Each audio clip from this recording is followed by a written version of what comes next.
Hello everyone, I am ROYSEN, welcome to new video. Today I am going to explain what the end of the player system means for Jinwoo'S powers. Jinwoo was an E-ranked hunter who was constantly on the verge of death, only managing to survive by the skin of his teeth every single time. However, the double dungeon nearly did him in, and it was only because he was selected to be a player by a mysterious program called the system that he survived. The system put him through a strenuous training regime, turning him from a lanky young man into the strongest hunter in the world while also inadvertently changing his appearance. Not only did the system train him, but it also allowed him to gain magical powers such as being able to heal himself. Jinwoo'S strength seemingly had no limits, but it turns out that the system had imposed some limitations. After getting stabbed by the Beast Monarch in Chapter 161, Jinwoo is sent into an alternate dimension where time is reversed and he lands back in the hospital after his first double dungeon. As he goes through the motions of moving through his past again, messages constantly pop up from the system, asking him if he wants to restart the world, implying that Jinwoo could start fresh if he wanted. Jinwoo confronts the Shadow Monarch, Ashborn, who reveals to him that he has been watching Jinwoo from the beginning.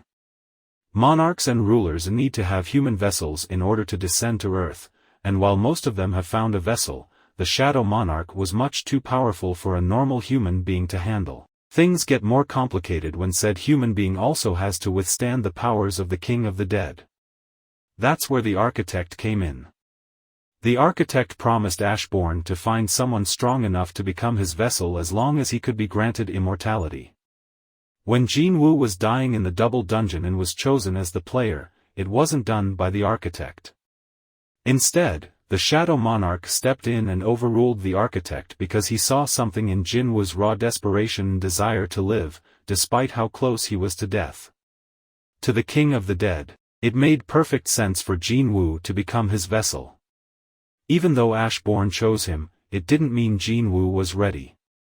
He was still much too weak to even win a fight in a dungeon, which was why the system was designed in such a way to prime Jinwoo'S body into becoming the ultimate host. Slowly, Jinwoo got stronger and began borrowing some of the powers of the Shadow Monarch, such as Shadow Extraction and Shadow Exchange. Despite being able to level up past level 100, Jinwoo'S powers were still capped. The architect had intended for Jinwoo to become just strong enough to withstand Ashborn's powers so that Ashborn could properly descend to Earth, but after everything he had been through, the war and the Monarch's betrayal, the Shadow Monarch decided to save Jinwoo again. Instead of coming down himself, Jinwoo would inherit all of his powers and become his heir.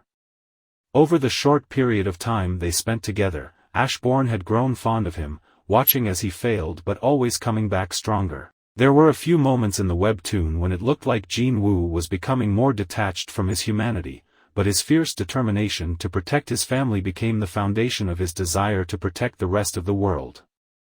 Ashborn and Jinwoo were one and the same, and frankly, after being on both sides of the same endless war, Ashborn was exhausted.